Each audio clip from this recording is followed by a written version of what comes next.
Okay, let us finally get into reasons, not feelings, behind the gap in pay between American women and American men. And first off, please recognize it is primarily a gap among older workers because among younger, yeah, there's a gap and it goes the other way. Okay? Single women in the workplace under 30 earn more than men. Okay? It's been that way for about 15 years. So wake up, those of you who think that we have to rectify things. The marketplace is rectifying themselves. Single women have better credentials. Okay? They tend to amass PhDs now more than men. They tend to stay in school and not drop out more than men. So once again, good reason why this is a discrepancy in reverse. All right, so how do you explain the true discrepancy, difference of 20, maybe 25% in wages at older levels of workers? Well, number one, it's time in the workplace.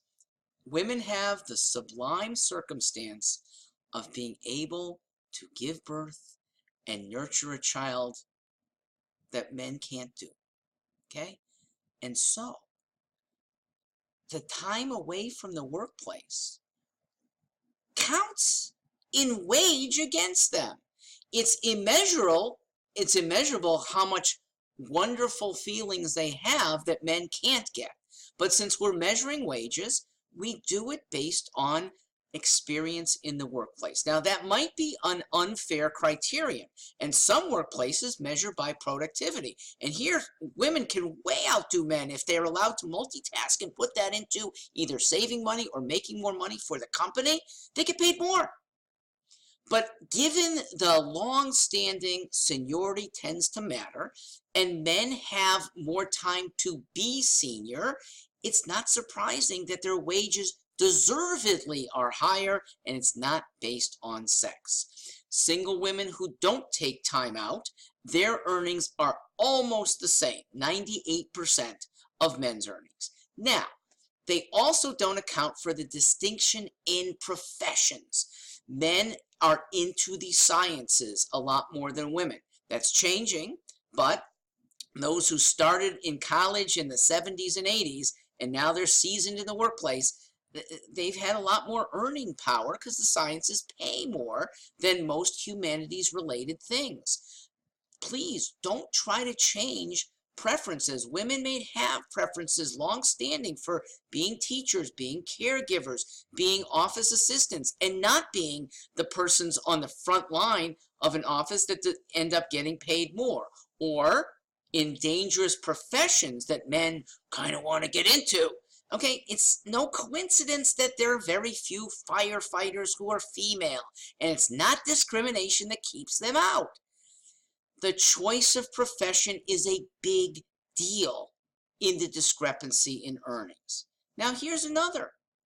Men dominate blue-collar jobs where overtime pay is paid, as opposed to salary jobs where if you put in the same hours, 50 hours a week, the salary position doesn't get the extra pay.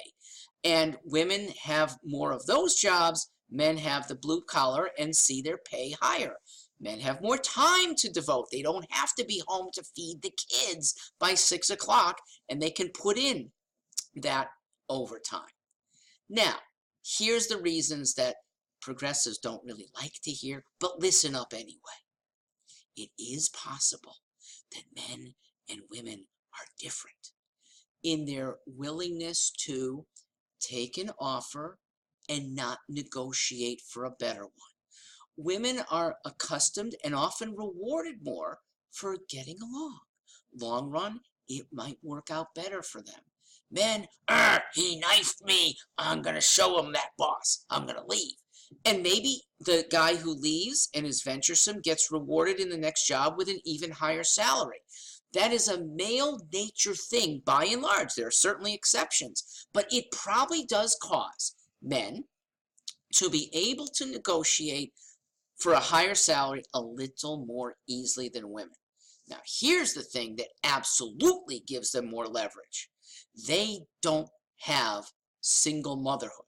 And single moms who absolutely must have a continued paycheck. They can't afford 2 months off, like some successful men who then want to move on and then can say, I want that extra $40,000 a year, or I'm going to another company and I'll find it eventually.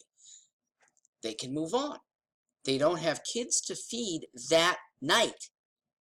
And so single women in that measurement really make for a discrepant salary.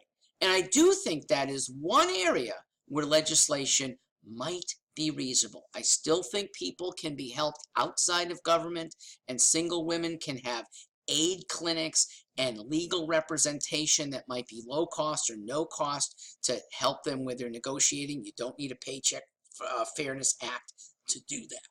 All right, so those are big reasons explaining why it is not sex that is causing the gap in male and female earnings. Don't make legislation based on a fatuous, uninterpreted statistic. Don't make legislation based on a feel-good result. Make it based on a do-good result. And since that rarely comes from legislation, consider not legislating at all. The Equal Pay Act of 1963 has it right. Don't discriminate based on sex. And the defenses that are available to employers allow us to look down deeply but quickly to see whether it really is sex-based discrimination or something else behind the pay gap. I'm Mark Stewart.